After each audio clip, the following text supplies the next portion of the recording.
Bonjour à tous, ici Richard Vatinier, alias Gromy pour l'artiste autodidacte. Aujourd'hui, je vais vous donner quelques exemples de ce que j'appelle le dessin en volume chez des artistes. Et donc pour commencer, je vous montre certainement un des maîtres de ça, c'est-à-dire Feng Zhu. Tout l'enseignement de son école est vraiment basé sur le dessin en volume, sur la perspective.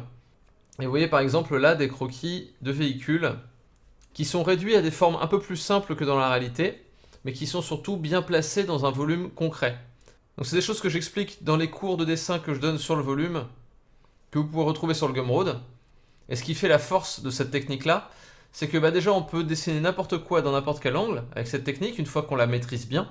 Et ensuite, le fait de dessiner à travers les formes, puisque c'est ça qu'on fait quand on dessine en volume, on ne dessine pas juste ce qu'on voit, on dessine aussi ce qu'il y a derrière ce qu'on voit. Ça fait qu'on va pouvoir placer les choses d'une bonne manière, même s'il y a une partie du dessin qui est masquée. Donc évidemment, ça peut servir pour des véhicules, mais ça peut aussi servir pour des environnements comme ici. Et c'est des croquis qu'on va très souvent avoir dans les images de production, que ce soit dans le jeu vidéo ou dans les films. On va pas forcément avoir beaucoup de peinture en production, on va vraiment avoir beaucoup de dessins purs. Parce que ces dessins-là, ils peuvent être utilisés par des modeleurs 3D assez facilement. Alors qu'une peinture, pour arriver à un niveau suffisamment précis pour qu'un modeleur 3D puisse les utiliser, il faut vraiment passer beaucoup de temps. Et le nerf de la guerre en production, c'est le temps.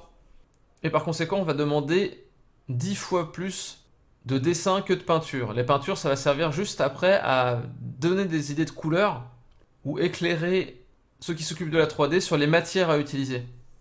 Ou ça peut être utilisé comme ici, pour faire un concept rapide, pour valider une idée, en combinant des photos et de la peinture.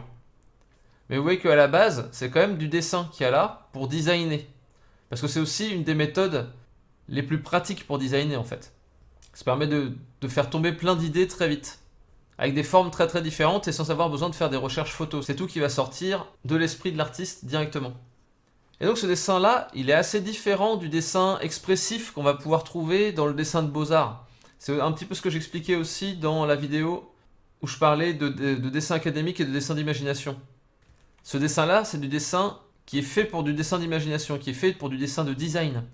C'est certes un peu moins vivant qu'un dessin académique, et encore ça dépend vraiment de la maîtrise de l'artiste, mais ça va être un dessin outil pour exprimer des idées qui va être très puissant. Donc là j'ai mis à la fin quelques peintures pour montrer que des artistes après comme Feng Zhu peuvent être capables de travailler à la fois en peinture et à la fois en dessin. Donc ensuite, deuxième artiste que je voulais montrer, c'est Michael Hampton. Je vous conseille vraiment son livre Anatomy, Design and Creation, dans lequel il décortique le corps avec des volumes simples, avec des schémas comme celui-ci, il en fait vraiment beaucoup. Et c'est quelque chose dont je parle énormément dans l'atelier d'anatomie que je suis en train de faire en ce moment, et dont je ferai un pack certainement au mois de novembre. Donc vous voyez que cette façon de comprendre le volume dans l'espace permet de comprendre le corps dans l'espace, et permet du coup d'imaginer des positions, d'imaginer un corps, de jouer avec les proportions, etc. Sans ça, si on ne fait que du dessin d'observation d'anatomie, en gardant un esprit très deux dimensions, on va souvent être obligé de retrouver des modèles constamment, et on va être piégé au moment du design, encore une fois. Un autre artiste qui illustre très bien cette façon de dessiner en pensant volume, c'est Jack Parker. Et là pour le coup, c'est dans un style plus cartoon, mais vous voyez que c'est tous ces véhicules, tous ces personnages, tous ces robots, toutes ces créatures donnent une bonne sensation d'être compris dans l'espace. Et ça lui permet de créer des designs qui sont vraiment très forts. Et j'en parle une nouvelle fois au mois d'octobre, et c'est pas pour rien, puisque c'est le créateur d'Inktober, auquel je ne participe pas vraiment personnellement, mais que je vous conseille de faire si vous êtes intéressé par le fait de dessiner à l'encre. Donc vous voyez que quand on comprend bien le volume, même ne serait-ce qu'un cube peut permettre de créer des designs assez intéressants. Et toute cette série là des personnages de Disney en version robot est vraiment très forte au niveau du volume, tout en gardant un dynamisme assez certain. Donc le dessin plus technique, c'est pas vraiment un dessin qui est forcément froid à la fin. Pour moi, c'est vraiment une façon d'appréhender le dessin et de l'apprendre.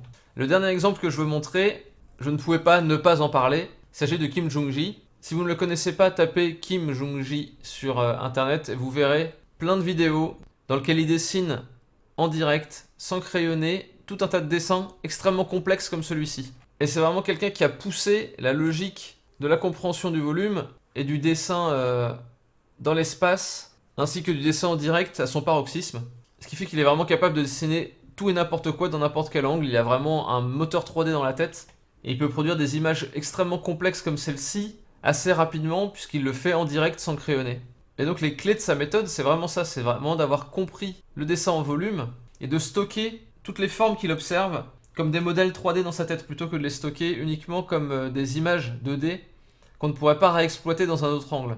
Donc voilà, j'insiste beaucoup avec cette technique, mais c'est qu'à mon sens, ça manque énormément dans l'enseignement du dessin, et surtout en France où on a un rapport assez particulier à l'art qui est vraiment très très lié à l'art académique. Et toutes ces techniques de dessin sont plutôt enseignées dans des écoles de design industriel, et je trouve ça dommage de se contenter de réserver ces techniques à du design industriel alors que ça peut servir pour n'importe quel type de dessinateur.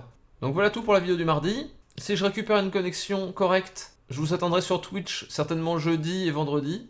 En tout cas samedi, il y aura encore un mini tips. Et sinon, on se retrouve mardi prochain pour la prochaine vidéo du mardi. Passez une bonne semaine, dessinez bien et à bientôt. Ciao ciao.